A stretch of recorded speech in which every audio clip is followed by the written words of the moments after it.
We are the aliens. 99.999% of the universe exists in a form unlike us, not solid, but actually ionized or dark matter. We are actually, yes, in some sense, we're the minority type of matter in the universe by a long shot. And one man came to my attention, Dr. Simeon Hein. He's a Ph.D. sociologist who spent his entire life looking at cryptid creatures and how humans interact with the phenomenon. I think it's something within our existing reality that we're not very good at perceiving most of the time, so these things remain hidden. Right. And they surprise and shock the heck out of people who encounter them and then see them disappear again. Of course, he's written a book called Dark Matter Monsters, Cryptids, Ball Lightning, and the Science of Secret Lifeforms. So for your infotainment, if that's a word, I think it's a TV kind of phrase, here's Dr. Simeon and I talking about, is there life out there, but not as we know it? Hey everybody, guess who we have? Dr. Simeon Hein. Hi, Dr. Simeon. Dr. Simeon Hein is a PhD sociologist and has spent a lot of his time in researching how humans interact with the phenomenon. And why I'm particularly interested in Dr. Hein's work right now is his current research into non-human intelligence. And what's your book called? It's called, let's get this, Dark Matter Monsters, Cryptids, Ball Lightning, and the Science of Secret Lifeforms. Exactly, that one. It's very good, and it totally interfaces with what I think about life on the universe. So I'm going to start with a great question. Sure. Dr. Hein, are we the aliens? What is most of the universe made of? What form of matter? Solid, liquid, gaseous, or what? Oh, so I didn't know we were going to have like a test. A quiz. Right at the beginning of the interview.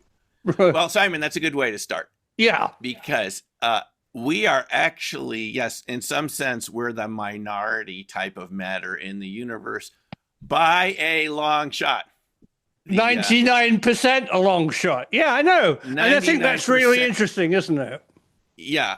As the question you're asking, what's the most common type of matter? It's plasmas, and plasmas make up nebulas and interstellar gases, fluorescent light bulbs that still some of us are familiar with, and lightning, aurora borealis, charged ionized gases, and so forth. And the tiny little rest of it is what we call matter, but it doesn't stop there, Simon, as you know, because still to this day, and this point of view has not really been overturned even by other points of view yet, is we're outnumbered by dark matter that we can't see by some ratio of 10 to 1. So when we go around thinking we're the ultimate, the pinnacle of creation, we really don't know, because we don't know what the rest of the matter, so much of it is undetectable. We know it's there, but we can't detect it. And then a lot of it is in this electrified form of plasmas. So which is dissociated ions, which amazingly, I've been asking this question this week. I'm really love plasma and ionization in weapon systems and as a conscious entity. But one of the mysteries of plasma and ionized gas is how does it know when it recombines? How does it pick its friend? Why, if you ionize, say, our atmosphere, you would think that nitrogen and carbon dioxide and oxygen would all split up into disassociated negative and positive charges, and when they eventually recombine and lose energy and produce photons, as we know, hence the glow, they would just be all over the place. But no, they stick together. There's something bonding them. There's some connection, even although they're disassociated. I think they're very special. Right. And what you're alluding to is the idea of charge separation, is that we have these processes in nature that have been going on for billions and billions of years of charges separating into negative and positive charges when other energy comes in and drives charges apart. And then we have other aspects of our universe, like our sun, for example, which is always charging up our planet with positive charges. And then on the surface, we have these negative charges of water. And then sometimes these charges come back together. And this is what is really interesting scientifically. How do the charges recombine? Under what conditions? And do they recombine in a way that forms another state of matter, even beyond the original plasma state, self-organized matter? And I would suggest to readers that they look at Gerald Pollack's very new book called Charged, where he goes into the science behind what he believes actually cause a lot of the phenomena that we're around, which is electrical charges. And he's going through things like wind. He believes that's not due to pressure gradients. That's sort of a weak explanation. What causes the pressure gradients? Right. Literally the spin of our planet might be due to electrostatic charges, which would explain after billions of years why it just hasn't slowed down. What holds the atmosphere close to the Earth? You know, it's really paper thin on the size of the Earth, our breathable atmosphere. The atmosphere, all the way to very exotic effects, like how birds are able to fly, which we all thought we knew because they flap, but there's indication that the electrostatic charges allow them to glide. And something I learned from his book, insects and spiders can levitate. There have been experiments done in 2018. And this goes back to the work of Viktor Grebennikov, the Russian scientist that looked at the electrostatic effects on wings of beetles. That's right. Apparently, I mean, you think you know things, but I learned something here that spiders in a laboratory environment with no wind, they can levitate from electrostatic charge, which would explain how they're able to migrate from continent to continent. It's not just that they're riding winds. This is what we're told. They get up there somehow. You've seen those webs that go across your room horizontally. How did they do that? They seem no visible means of propulsion. Right. So anyway, what you're alluding to, Simon, is a very important component of not just what animates plasmas and why they disassociate and reassociate together, the chart. How do they come back together? The question you're asking. It might, those electrical charge dynamics might actually explain a lot of the phenomena we see just in our environment. I'm not even talking about the paranormal, exotic, spooky stuff.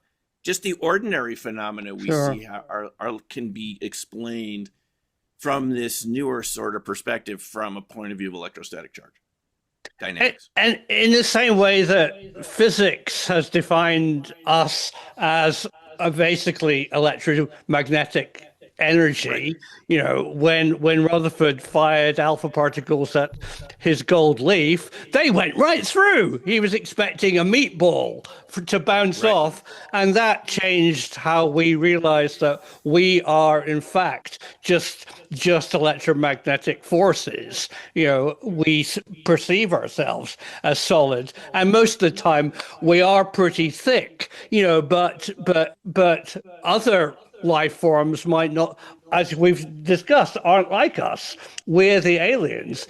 Plus, I think we're very arrogant as humans on this planet when we define the word non-human intelligence. I'm surrounded. I've got a dog down there and a cat over there. I see you have got a pooch, and we live in a farm with goats. So, I mean, it's just very arrogant. Very. Thank you for saying that, Simon. This is something I have felt in my gut for decades now. Good. It's the way we approach our investigation into reality is the assumption that we're going to figure it out and it's going to leave us at the top of the food chain. And we want to exclude any of the other ways of looking at reality, like you're suggesting, where we're not the ones in charge. So, but, even so before we even get into the other life forms that can exist around us, possibly using a lot of, other types of electrodynamics, just biologically, that they're able to generate. The meat part that you're talking about, that resistance we feel, is electrostatic charge at a molecular level. This is why things don't go through each other. It's just the charges repulse each other. And it just builds up, in a kind of a linear way to make sure that things that seem solid just seem solid because the charges are strong enough to repel other objects. That's what makes them feel that way. Yep. But you're right. At the bottom line of all of it is it's electromagnetic. Yeah, and we also, as you were well known from your research in sociology of consciousness, we also have the ability to tune into, if we are far field atoms, if we are made up of a stable atomic mass that doesn't change very much, but we're still inside us is a quantum world that breaks a lot of those rules of subatomic, which isn't right. Which isn't the same, and we all have this feeling of giant connectivity to a wider universe. I'm convinced in the kind of Penrose and Hameroff model that we do connect to a quantum timeless reality. Is that part of your research, that kind of consciousness? Well, sure, because actually, before I got into studying some of the topics that I'm looking at now, Bigfoot, cryptids, other types of life forms that we don't even have names for, but that people encounter, I started looking into the possibility of parallel realities. Right. And that actually came out of my, interaction with, study of, and teaching of remote viewing, which I've been involved with since 1996. Our RV group is set to meet either this weekend, maybe the next weekend, because of our Super Bowl here in the U.S. But I'm still involved with this and working with people. That has always been an astounding sort of discovery, that someone can literally describe with a huge amount of accuracy another location that we see as far away from us, non-local, or something that hasn't even happened yet in our timeline. Totally. It can predict events a week out, 2 weeks out. The studies that have been done with this, it's called associative remote viewing, where you associate objects with an outcome, and you ask object am I going to show you on that date, right? On that date, right. I love it. And they were able to describe this object, and that's because you showed them this object because the event happened this way. So that got me thinking perhaps we're around, like, reality is these sandwiched layers of realities, which our consciousness is moving through these frames. Right. I mean, how else would you explain how someone could know what's going to happen in the future unless it's already happened? And it's our perception of it that gives it this linear quality. So one of the ways, Simon, that took me, the investigation was into the many worlds interpretation of Hugh Everett III, who, as a graduate student in Princeton, in 1957, created what he called the relative states interpretation of quantum mechanics, which is that the observer is actually in different states of many different frames of reality, which all exist in parallel. Right. And this is how he was able to resolve the particle wave duality. Okay, great. I love it. Superposition is that they all exist. They do, I'm sure. It's not consciousness that collapses the quantum wave function. I'm sure listeners and viewers are familiar with this debate. And I'm not going to resolve it here. We don't have to go that far into it. But it did get me thinking about what's another alternative to this sort of more kind of simplistic idea that just things collapse because you look at them, right? The other alternative way to look at it is all the possibilities exist. Sure, a big mind blower for your conscious mind, but hey, no one said this had to make sense to your no one said any of this has to make sense to your conscious mind. That's what you're here to do as a human or other life form. You're Totally. dealing with sort of infinity through these filters of your belief systems. There is nothing that came with your life. You didn't come with this little piece of paper guarantee that it has to make sense.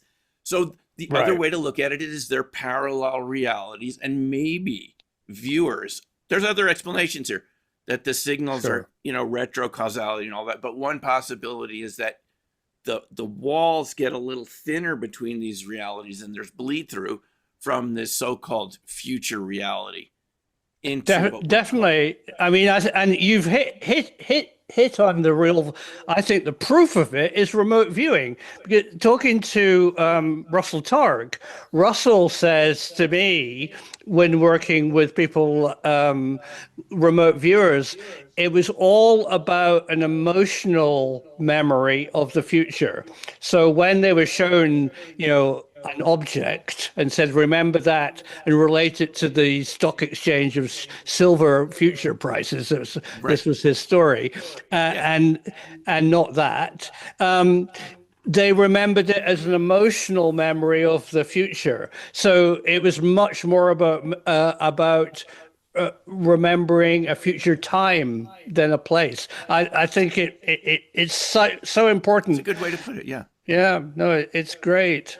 Wow. And it wasn't just Russell Targ and Hal Puthoff who were able to verify this with their experiments at SRI. Mm-hmm. They both had their own groups. Hal Puthoff has told us at these IRVA conferences, and he's talked about this, that he had a group that did this viewing. I forgot what the target was. They were just attempting to raise money for a local school. Okay. And I believe it was a local dentist that put up the money, and they did this betting using the ARV system with, one of the financial indicators, whatever it was. And they were able to raise enough money to, refurbish the school or build this school or something like that. There was a guy named Greg Kalajic from Canada, an endurance runner who got so curious in what you and I are talking about right now. Oh, good. That he did 13 years of solo ARV experiments. He even simplified it down from the Puthoff Targ method. He didn't even have a monitor. He was the monitor and the viewer. He set up the experiment. Okay. He would show himself 2 pictures. Oh, you can do it. Right. They're solo ARV. I remember Russell Targ getting up at the IRVA conference. And I appreciate Targ and Puthoff's contribution to this. They were the founders of this system. They kind of broke the pattern. But Russell got up and said, you can't do it that way because you're going to get this contamination of the experiment. But Greg had done it with 13 years of data, over 5. People can look him up.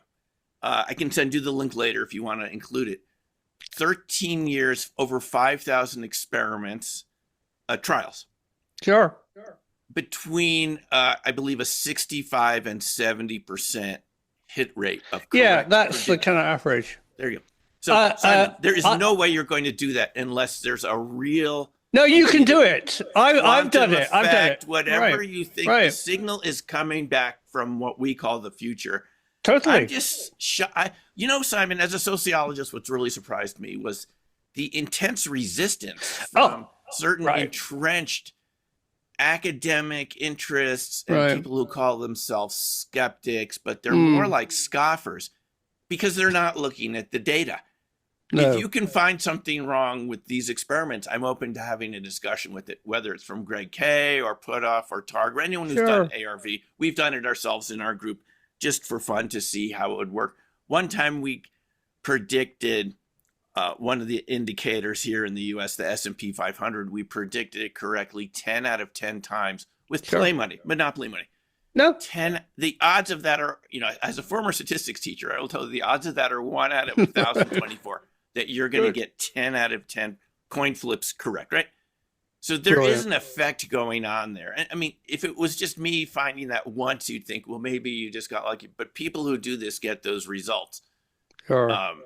So there really is that. So that sort of process got me thinking about the multiverse. Right. What I think is actually going on with what we're talking about here with dark matter monsters, cryptids, I'm not sure it's even parallel realities. It might be almost easier to say it was parallel realities coming into our own, but I actually think, Simon, this is more even classical than that. Ooh. I think it's something within our existing reality that we're not very good at perceiving most of the time. So these things remain hidden. Right. And they surprise and shock the heck out of people who encounter them and then see them disappear again. Totally. You and I both have spoken to experiencers who have incredible detailed encounters and in their own reality. And also, I mean, I've even had people describe things where they've seen something standing next to somebody who doesn't see it. So right. That's right. Exactly. It's just fascinating. Endlessly fascinating. It's surprising. So do you think it's in their head? Do you think these people bring these encounters on? That is a very good question. Simon, it's a big question. It is. Yeah, because I think what we're talking about is a type of resonant frequency coupling, where there is some aspect of you that brings it on. And I'm not saying that you're like responsible for creating this thing. No, because quite often they're surprised, right? Right. They're surprised. It's sort of like there are frequencies associated with each of us that we're not aware of that may synchronize with other phenomena out there. And that allows you to interact with it and perceive it within our portion of the visual electromagnetic spectrum and so forth. Yeah. That maybe someone else can't, because I have heard this type of story many times too, from talking now to hundreds of people over the years and reading hundreds of accounts, attending many conferences, is that people sometimes have an encounter with a Bigfoot and each person, they saw it there. I remember reading a case of 4 people hiking somewhere. I think it was in Yosemite or something like this. None of them saw it the same way. One of them swore it looked like a caveman. The other person, 2 of them swore it was ape-like.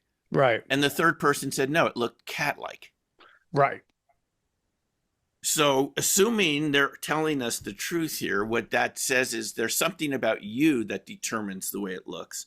But there is something really there. That must be a clue. Those different reality perceptions. I had that very much when studying this Rendlesham Forest case, where people saw plasma or ionization and they saw it as different colors. Some saw actual mechanical shapes. Other people saw energy, and people saw white and orange lights. And they were standing next to each other. It seems that our individual perception of an alternative reality or a phenomenon affects,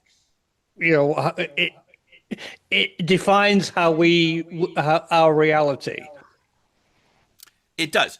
So there's sort of like a classical explanation for that, and then a more I would say a more frequency-based explanation, which is we all know from different studies done in law enforcement and so forth that witnesses to a crime, this is something that people know. We learn this in sociology and psychology. Right, we're rubbish. People will report it very differently, even something right in front of their eyes. And then there are those studies, Simon, about inattentional blindness.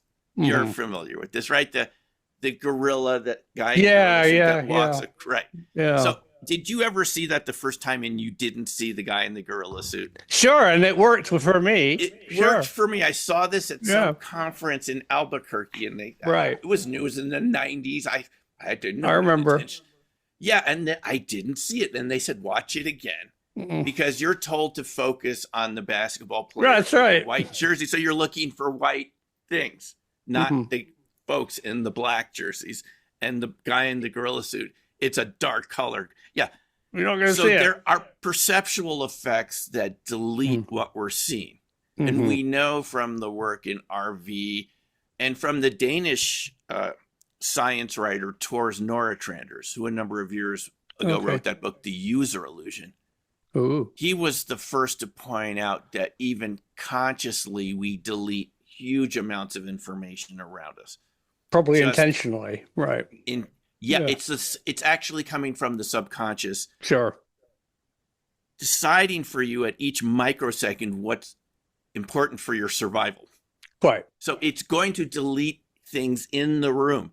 And we know this as people who do remote viewing, that you do a better job at an RV session if you describe the colors very specifically, right?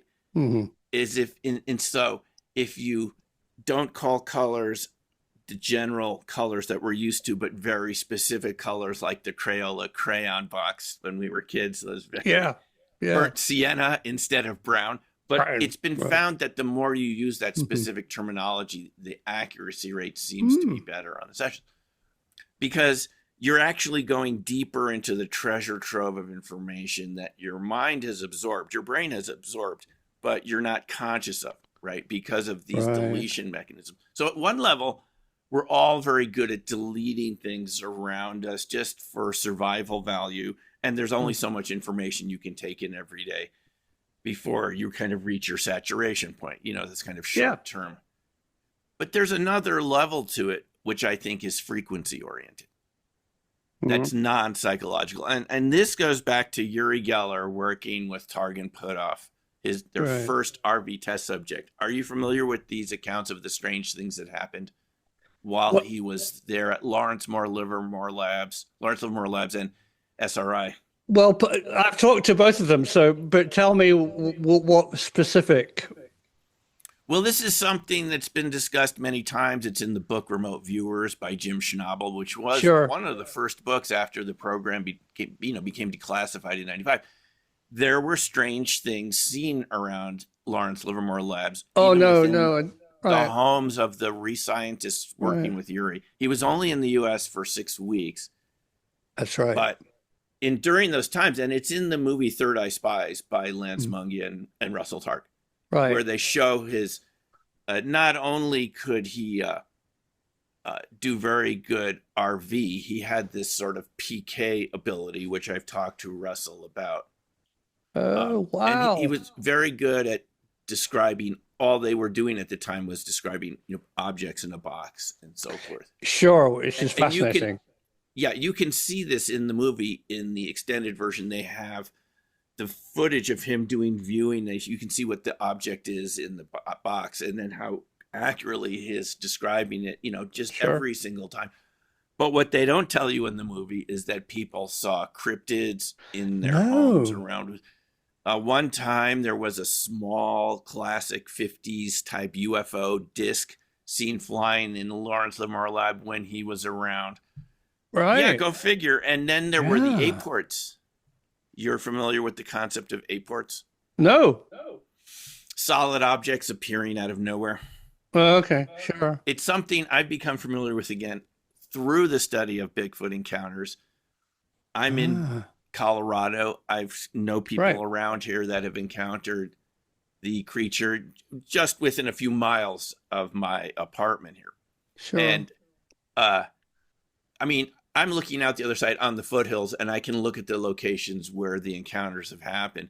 Right. So when you start looking into the literature of Bigfoot, you have this sort of gift exchange. And sometimes you leave out apples and cookies, peanut butter jars, and things they like, and they will leave crystals and, little dehydrated mice wrapped, braided in grass and things that they like. But sometimes they'll leave very strange objects that you're kind of wondering, where did they come from? I mean, it's something that's 100 years old or something ancient. Okay. Like they have a little cache of things. Is there some sort of underground Walmart down below? Right, exactly. Ugh. Nobody knows, but it seems to me relevant to this discussion of aports, which are objects that just show up. And we know from the stories we've heard from Targ and Puthoff that while they were working with Uri, things that they had been missing showed up coming out of the air. Oh, that's I believe one of them was missing a lapel pin. They asked Uri, can you produce it? And it came flying out of the air. I've heard that story. Yeah, that's right. And then there was the other part, the other lapel pin showed up in ice cream they bought on the beach. That's right. So, if you're like a hard-boiled scientist, academic, this is going to be something you're not going to consider. It's so beyond the pale, Simon.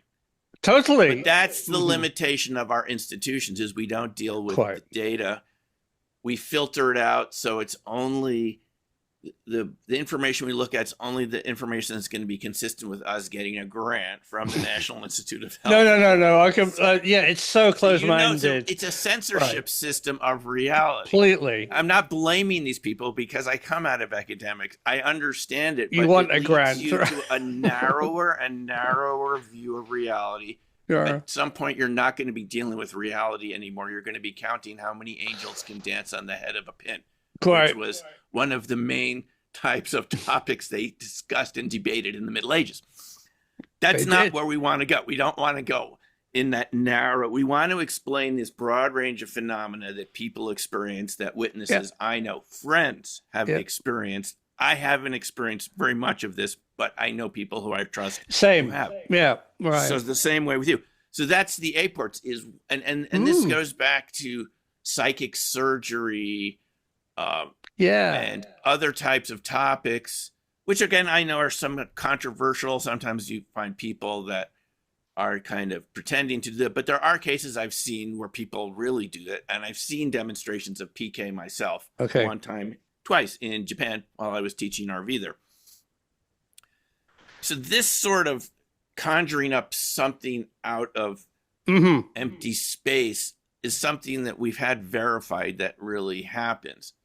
And how would you? I'm being such a bad interview. I just have so many questions. I have so many questions. How would you? I just wanted to relate that back. There's a level of it that has something to do with the person. It's not a perceptual issue. That's what I'm saying. And there's solid object. Okay, so just to answer your question, this is not coming just from inside your mind, so we can resolve it. Exactly. Go ahead. And how do you account for? How do you think our notion of reality, or whatever it is we live in, accounts for cultural differences? So you have Bigfoot, and in Mexico they have weird doggy things, and in Indonesia they have headless dead mothers in childbirth, and in South America they have a gold ball. It has to be global, doesn't it, to be real? Isn't it just there's cultural differences in what people see based on their mythology? No, it's a very good question. We have the doggy things too here. Doggies, right? Yeah, no, we have the dog man and those types of creatures too. There's plenty of reports of different types of creatures.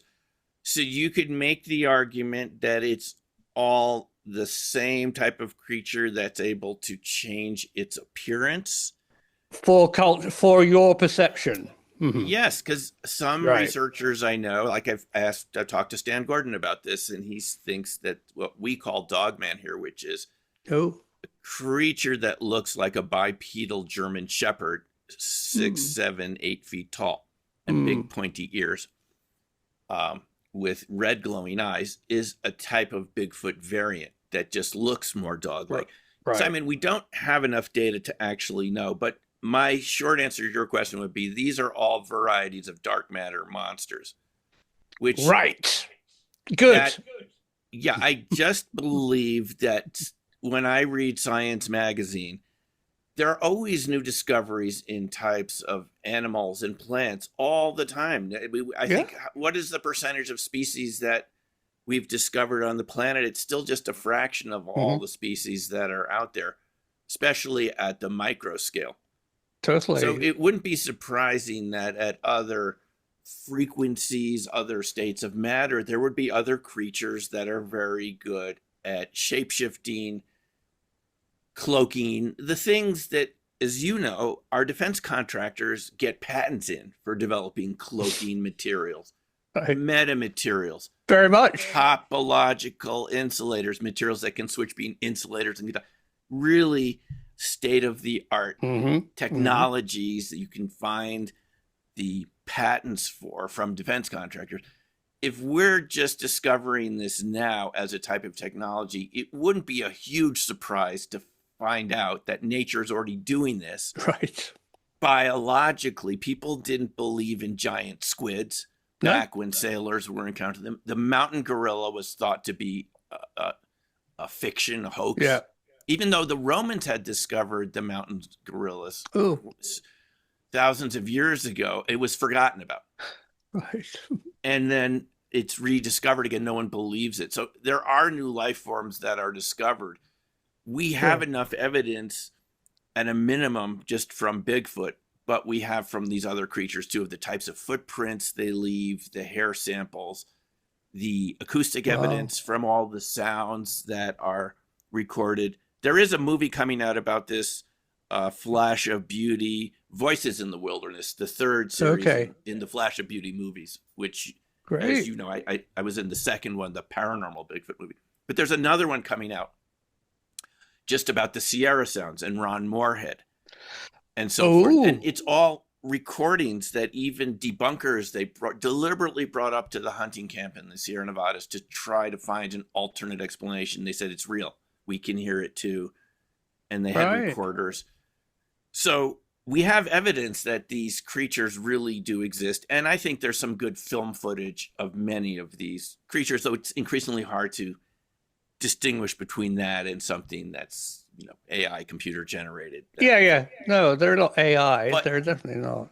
So, but unless you believe there are people out there creating footprints, huge footprints all over the world in the most remote locations here out west, everywhere in the world, then there is something we're dealing with. And what the witnesses report, just listen to the Navajo Rangers, Stanley Milford and Jonathan Dover, who I was fortunate to meet at the Snippy conference in Southern Colorado last summer. I'm hoping they'll be there again this summer, and Alamosa this summer. They describe as highly experienced trackers that are trained to look for fugitives and people stealing archaeological valuables and so forth on the Navajo Nation properties, on their land, where I actually worked during college once, teaching English and math to Navajo seniors. So I'm familiar with that area. And they tell us we've tracked many, many people. We know what tracks look like. When we track Bigfoot, the tracks stop in the middle of trackable ground, wet ground, dusty ground. There is no. I believe it was Jonathan Dover, and Stanley Milford has a book about this called Paranormal Ranger, which is very interesting to read if anyone's interested in these topics about the paranormal. They said it's like the creature was lifted. I mean, people had seen these creatures. This was a paranormal unit within the Navajo law enforcement administration to go out to investigate paranormal encounters. And they had people that had seen Bigfoot all over the reservation. They go out and study this. And they said it was like the creature was lifted off the ground by a helicopter. Oh, that's fantastic. We just have a lot of evidence for it. It doesn't mean it's easy to explain, but to me it suggests another state of matter that can shift into one form or another. It's not all that different from UFOs, what James Lukatsky calls mass displacement, right? Totally.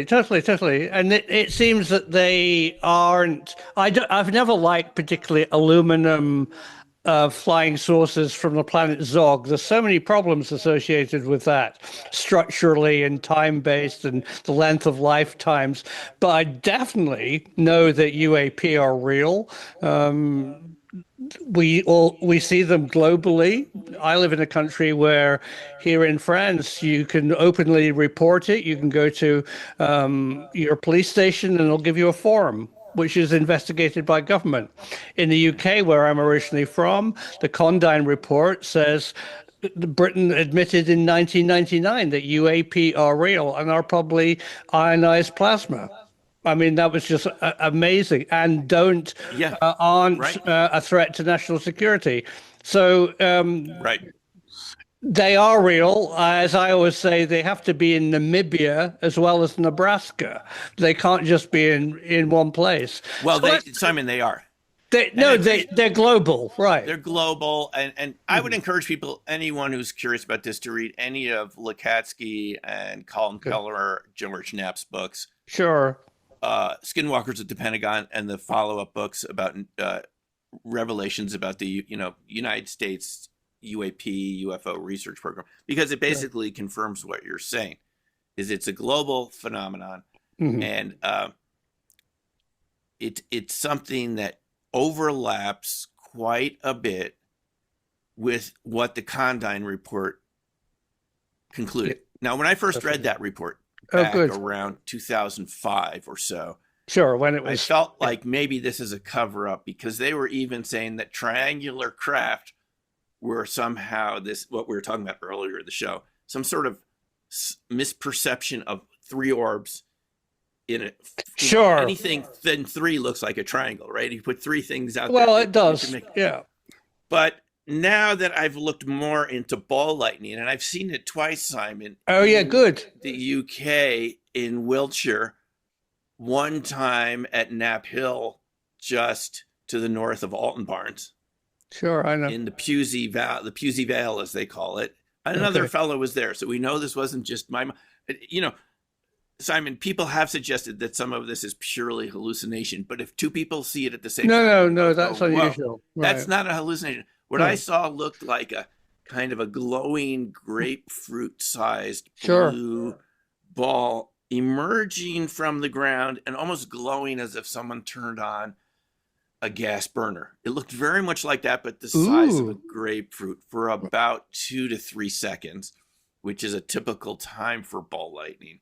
Sure. And the other fellow I was with, this was back 98, 99. We both saw it. But when we went over there, the grass wasn't singed. There was no evidence of anything burning. So this wasn't just a flame, even though it looks like a free-floating... No, they're not flames. It's right. Cool. It didn't damage anything. No. And I have another video, which I've shown recently on my YouTube live streams and in live presentations that I do around the Denver area, of something below a cloud that was much larger, that seemed to show a rotational effect because one edge was bluish and the other was red, suggesting a type of Doppler shift. And Soviet scientists, Zadalepin and others, ball lightning researchers in Russia nowadays and in the past, have concluded that that's a type of very fast rotational speed, right? About a third the speed of light from the lab experiments, that creates levitation and anti-gravity. So so the reason I'm telling you this is there is, even though those of us who've been involved in researching this for a while, there have to admit there's a range of phenomena, what some people call overlapping phenomenology. Right. The ball lightning researcher Massimo Tiordani, I believe that's how you pronounce his name, well done, called it overlapping phenomenology. That isn't all that different from the conclusion that Lakatsky, director of the UAP, OSAP program, came to from looking at Skinwalker Ranch and these other paranormal hotspots, paranormal in quotes, whatever that is, that there is a range of phenomena from UFOs to ball lightning to orbs to Earth lights on a spectrum. Sure. Again, we need to even be aware of our own biases as researchers. There are people, Simon, that want UFOs to be aluminum craft, these structured craft with these little guys in it, and they come from their planet, they come visit. No. But Lakatsky and others tell us after decades of researching this, this is not what we're dealing with because of the weird effects that happen before the encounter even happens. Again, perhaps suggesting some sort of bleed through. It's very complex. I don't think our minds can completely understand it. But just to go to your question again, some of it is really ball lightning, orbs, and some of it moves in the direction of structured craft. But Simon, there's so many cases where people see what appears to be a structured craft, right? Right. And you just alluded to this in the Rendlesham Forest case, right? Where there's so many different interpretations. And at one point, they see what looks like an eye moving through the forest. Remember Colonel Halt saying it looks like a giant red eye with a dark center. So we're dealing with a range of phenomena that has a morphological ability to change what its appearance is, or maybe really physically change its, electromagnetic. And it could actually be solid or semi-solid or appear solid. Yes. Right. Because Simon, these things leave traces on the ground. There's so many cases. Valençol, France, right? Yep. At the same time, we had Lani Zamora. Right. Here in Socorro, right? Yes, the impressions traces, on the ground. Right. The researchers. I mean, Lukatsky goes into these things that people want. And it comes from the MUFON reports and so on. These are heavy objects that leave deep impressions inches into soil. But it's the same with the Bigfoot impressions. When people try to estimate, people say the Bigfoot, and I've seen some of these casts and so forth at Bigfoot events and conferences where they're huge, wide feet, sort of human-like, but there's some differences in the arch and so forth. When you see the depth, it had to be something pretty big and heavy. And heavy, right? Yes, because when people say they stepped on the same ground, it didn't leave much of an impression. So the estimates of the weights of these creatures are 500, 600, up to 1,000, even over 1,000 pounds for the ones that are 12 feet tall. Wow. Yeah. But then they seemingly can disappear in a flash. But then they can vanish and be weightless. And what Lukatsky calls that, since this is he asked the same question with regard to these trace case landings, which Ted Phillips, who was J. Allen Hynek's assistant, before he passed away, just about 10 years ago, he looked at thousands of trace cases in the U.S., and we have some of his information, his data from these trace cases. These craft leave impressions. So Lukatsky in his books asks the question, if they're leaving these heavy impressions, which give us the sense that there's 45 tons weighing down on the ground, how is it that they're able just to lift off? Right. From the types of physics we understand. We don't. That's why these topics seem interrelated. I've been to so many conferences. I'm sure so many viewers here have also been to many of these conferences. And you go away with this feeling it's this or that. But this type of data that we've brought together from different sources suggest there's a lot of overlap. Right. Again, Stan Gordon, the researcher from Western Pennsylvania, who's been doing this longer than most of us are alive. He's been doing this since 1959. Oh, yeah. Simon. Well done, Stan. Answering the phone. He started as a 10-year-old for the UFO research group out of Pittsburgh.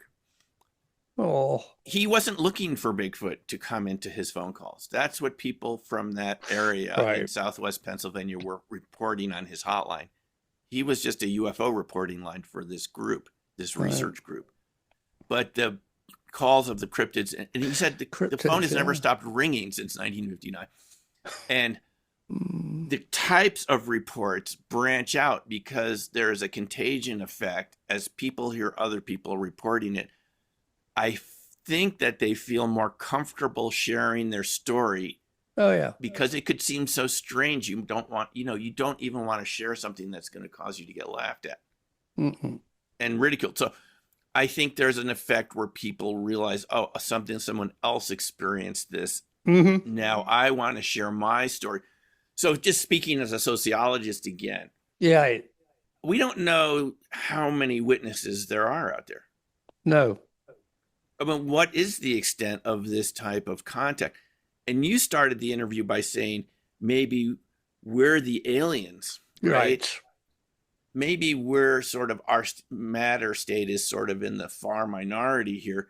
We're unusual. But maybe reality has been stranger this whole time than the stories we've been taught by our school systems and by our religions, definitely, and by our cultural icons. And we have this flatland view of reality. I love it. Flatland. Right? Remember Edwin Abbott's book, Flatland? One of my favorite. Yeah, absolutely. Yeah, 1872. Don't be a square. Right. A square, where it's a multi-dimensional, a three-dimensional world, but these entities live as 2 dimensions on a tabletop surface, and they Sure. don't understand 3 dimensions. It's the same analogy for what we're dealing with here. Perfect. Folks, people in Flatland, they get visited by a sphere. They are only a 2-dimensional land, and they perceive the sphere, which is 3-dimensional, as a dot, which extends into a line and then goes back to a dot. But the square, which is the male in the A square, gets taken for a ride on the sphere and looks down on his reality, his land. And the amazing thing is he sees inside the outside skin of everybody. So it's literally being, the analogy is that we can do it. We should be able to be able to go to a dimension where we can actually see the real nature of us. It's a great book. Yeah, and at this point, it's 150 years old, and we're still referring to this book because it was so. There was what was the movie where Pleasantville, where it starts out black and white and turns. Yeah. So this is sort of an analogy for what we're dealing with here. Right. Everything we may have learned could actually turn out to be either wrong or we have to adapt it. And there's a cultural lag. This is the term we use in sociology. Oh, right. I'll remember the name of the sociologist because it was part of my dissertation. No, it's fine. It's fine. Cultural lag. This is an idea that we... Ogburn. William Fielding Ogburn created this idea that society changes nowadays faster than our belief systems can keep up with. That's interesting. And that's why sociology matters here. This isn't all just nuts and bolts. Technology, craft, right? Even physics, right? Even physics. My training as a sociologist, I attempt to learn every day as much physics as I can to understand these, these phenomena. Right. But there's a sociological aspect to it, which what happens to a society where we are disconnected from that speed of discovery? I mean, does it cause a general angst? Yeah, that is what Ogburn concluded even quite a while ago, just from industrialization. Right. And you could make the argument that it leads to these social revolutions and political upheaval. I mean, people made that argument in the case of Germany, which industrialized very rapidly in the span of 20 years.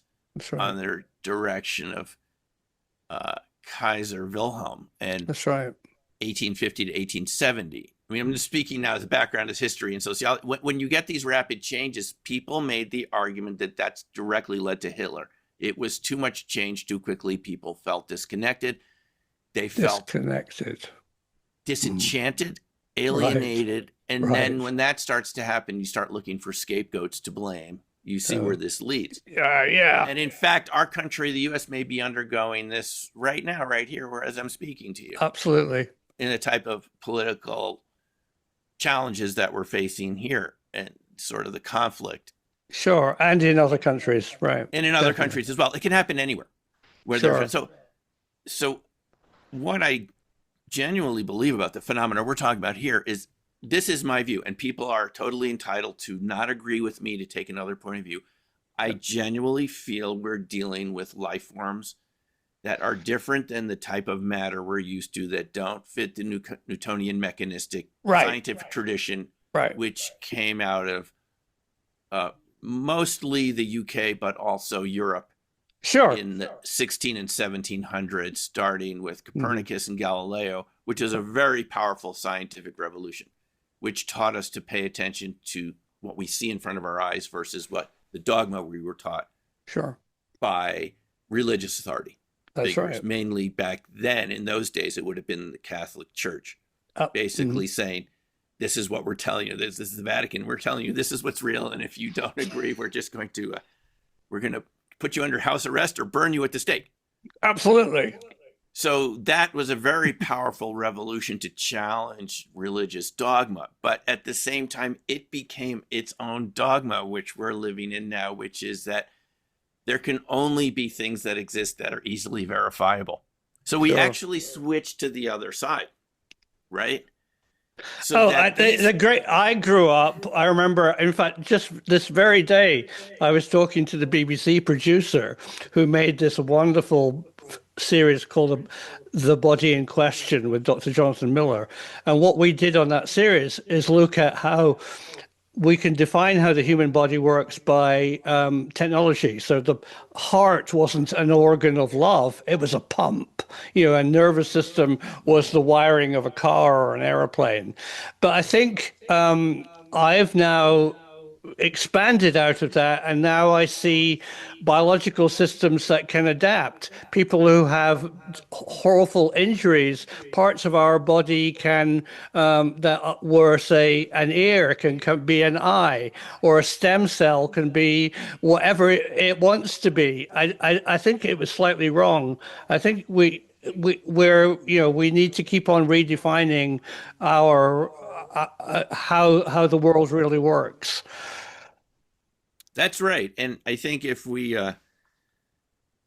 take a step backward in history and look at indigenous civilizations and peoples, they all talked about these types of creatures. And right. What modern science did was dismiss it as folklore and mythology. Right.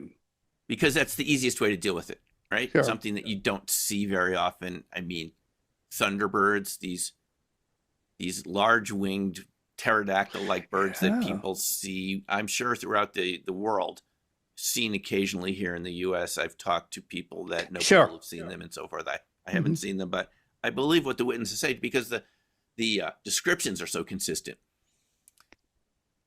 When we look back in history, there are descriptions of these creatures, and we've dismissed them as phenomena, just kind of fictional phenomena, folklore, or so forth. And there isn't any doubt that folklore exists.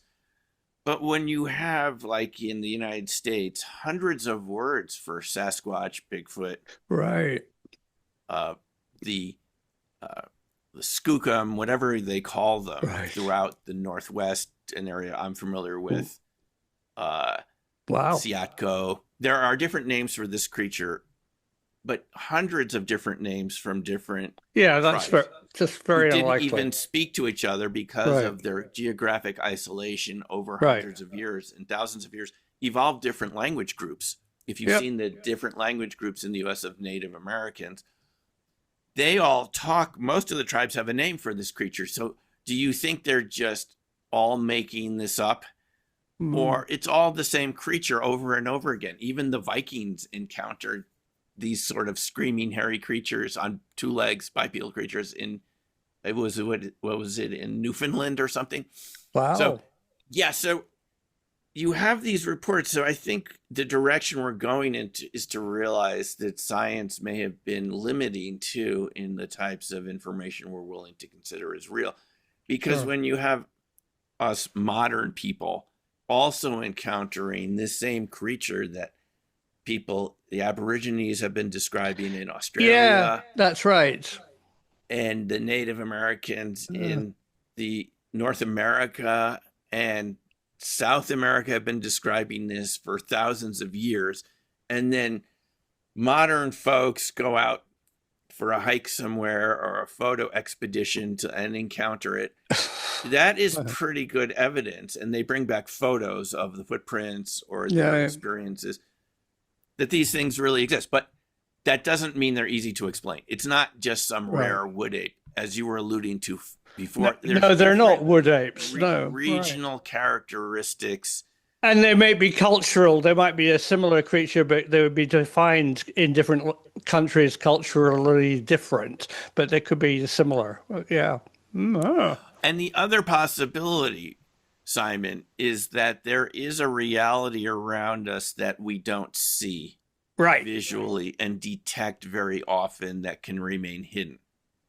I think very much so. A decoupled reality that works. And this can come just out of the UFO UAP research, just Right. altering the fundamental physics constants of electromagnetism that determine the speed of light and so forth, permittivity and permeability, Yeah. electrical and again, this is partly just coming from Hal Puthoff from his lecture to us in 2018 in Vegas at the SSC IRVA conference. Oh, fascinating. They found in OSAP ATIP program that these metamaterials that these craft are made of Sure.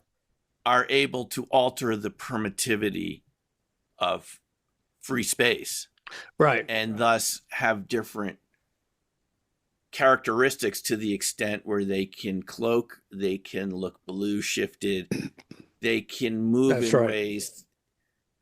If you extend that to life forms, then this all starts to make sense. There's a range of technology and life Sure. forms. I think Northrop Grumman had an ad where they call it the shadow biome. I don't know what they were referring to there, but it sounds a lot like dark matter monsters to me. But that there's a range of life and technology that's decoupled from our ordinary reality, but not in a parallel reality like we were talking earlier, within our reality, but hidden from us. But hidden, right. Some physicists, Simon, have called this the hidden sector. Right. That's the term they use for it, for these mirror neutrons, suggesting that neutrons spend part of their time in another reality that we can't detect directly. Right. Yang and Lee in the 50s doing research on Sure. On neutrons called it parity violation. Ooh, that's a good term. Right. Yeah. And in physics, it's called the negative sign problem. Where is the matter associated with these negative Right. numbers that can be associated in the quantum wave function? Right. Paul Dirac, the brilliant British I physicist. love Paul. Yeah, one of my favorite heroes. Yeah.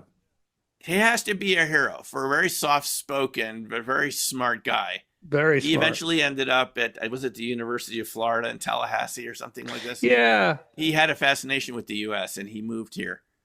He creates this idea of antimatter. Right. In late 1920s, 29, Mm-hmm. purely from a mathematical Brilliant. analysis of his relativistic quantum wave equations, Sure. which showed that because when you square something, positive and negative numbers both square to be positive. Oh. Yeah. And he said then there have to be positrons. And right. Did people accept that? No. He was ridiculed. Right. He was ridiculed. And he says, there's an interview with him on YouTube. Simon, he said that he didn't even want to propose any other particles. The neutron hadn't been discovered yet. Right. He was very reluctant. There was just electrons and protons. That's right. all that was known at that time. That's He right. said, I didn't want to upset the apple cart just to even propose a positron because it's another particle. Everyone liked just having two particles. It was very convenient. Very convenient. Until a couple years later, from the experiments with cosmic background radiation and so forth, they discover an electron type particle that's positively charged. It's positively charged. That's right. Which good old Dirac had predicted a couple years earlier, purely from mass. So the reason I'm saying this is there's always been a resistance to bringing in new particles, new life forms, new types of phenomena because of the status quo nature of scientific institutions, modern scientific institutions. I would say it's more extreme now than ever because of the way funding works. That science ceased to become independent. It went from being independent scientists who could come up with their own versions and occasionally be right like Dirac, to an institutionalized activity that's based on averaging things out where you're very concerned with promotions and tenure and funding, right? Totally. My favorite. So I knew somebody who knew Paul Dirac in Cavendish, and the favorite story was Paul loved cartoons. He actually loved Americana, and but he found movies like The Wizard of Oz, very confusing. When asked about it, he said, "Well, I really enjoyed it, but there was 4 sunrises in one day." You know, that was one of the favorite quote of mine. You know, it's a bit like the fly in the cathedral quote about the size of the atom. It's the multiple sunrises. Oh, yeah. Well, this is a great discussion. We should draw it to a close. Okay. But yes, I want to ask you specifically about, is plasma conscious? Well, that is the question, and this is what you wrote me in the email. Right. We were going to, folk, we didn't actually talk about that. Oh, no, I want to talk about plasma. We could do it another time. Here's a whole nother discussion we need to have for another interview. There's a part 2 of what we're talking about here. Good. What is the newer science to say about plasmas, plasmoids, and coherent matter? It's referred to as coherent matter. Thank you. Naturally self-contained plasmoids. There's a whole history of this research going back to Nikola Tesla and even before. And in this country with the work of Winston Bostick for the DOE. Oh, yeah, I don't know. In self-contained plasmas, what later became called fusion ball lightning. Yeah. A large chunk of it became classified seemingly because it has implications for propulsion systems, and endless energy, and so forth. So that's really what the question is when we go from the state of plasmas to the next state of matter, which is coherent matter, self-contained plasmas and other types of matter. Right. Is that type of matter capable of interacting with fields of intelligence, awareness, sentience? It's a big question. It's a good question because witnesses report seeing this sometimes around orbs. Have you? Right. That's what I've heard. That was.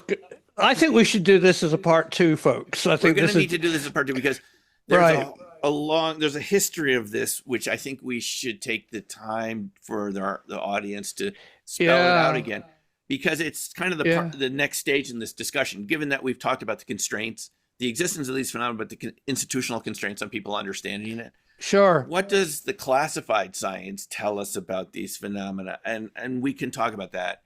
And then the question whether these sort of fractal toroidal shapes are able to interact with conscious fields in some way, going back to our discussion of remote viewing at the beginning of the talk.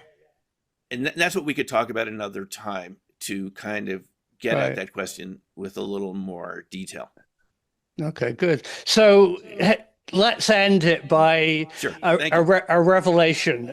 Dr. Hein, have you actually come across evidence that ionized plasma or a higher state of matter is intelligent, takes defensive action, communicates? Have you come across any findings? I don't have any clear-cut definitive evidence that these balls of light, ball lightning, plasma orbs, plasmoids are inherently conscious, but I haven't seen it myself. I've been out with Dr. Stephen Greer on a number of occasions on his CSETI. And I have seen things up there in the sky that defy anything I can easily explain while we were doing this meditation and intention. Okay, good. Setting exercise. I can't say that I've personally seen evidence that they directly interact with my intention. The only evidence I can share is what I've heard other people say they've experienced and what we've seen around these portal areas like Skinwalker Ranch, Marley Ranch, Bradshaw Ranch in Arizona. And we can talk about the evidence from all of those so-called paranormal hotspots another time to answer the question, do these types of phenomena interact with human intention? Well, I can tell you that they do. There's very good evidence that ionized plasma